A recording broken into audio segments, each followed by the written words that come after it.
Certains pensent que ceux qui achètent des SUV ne comprennent pas vraiment les voitures.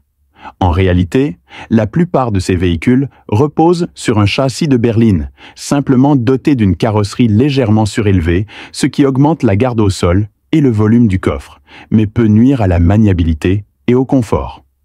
Par exemple, les Honda Bentley et Honda XR-V utilisent le même châssis que la Fit, la Toyota Corolla conserve celui de la Corolla et le Hyundai Tucson partage celui de l'Elantra. Pourtant, malgré un prix souvent 2 fois plus élevé que celui des berlines équivalentes, les SUV offrent généralement une tenue de route moins performante. Ils ne possèdent ni la maniabilité d'une berline, ni la capacité de 7 places d'un monospace, ni la durabilité et le confort d'un véritable véhicule tout-terrain. Alors, est-il vrai que ceux qui achètent des SUV ne comprennent pas les voitures? Peut-être que, justement, ceux qui comprennent les voitures savent qu'elles ne sont pas toujours le meilleur choix au quotidien. La vraie vie n'est ni une course automobile, ni un parcours d'obstacles. Tant que votre véhicule peut rouler à 120 km/h en toute stabilité, il est adapté à vos besoins. Dans la vie de tous les jours, on n'a pas besoin de réelles capacités tout-terrain, juste de franchir quelques trottoirs de temps en temps. Pas forcément besoin non plus de 7 places permanentes.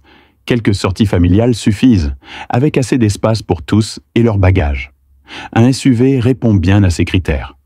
Il peut couvrir plus de 90% des besoins d'une famille. Conduite urbaine, coffre spacieux, position de conduite surélevée, confort accru pour les passagers et meilleure tolérance aux routes légèrement dégradées.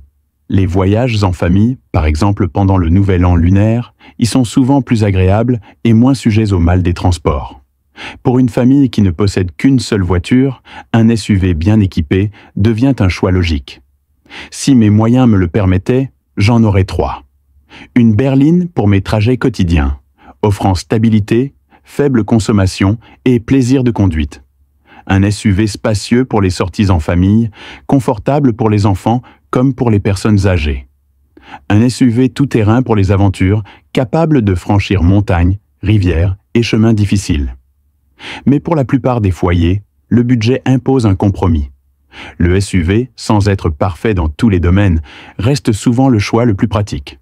Finalement, le meilleur investissement automobile ne consiste pas à choisir le véhicule idéal sur le papier, mais celui qui s'adapte le mieux à votre mode de vie.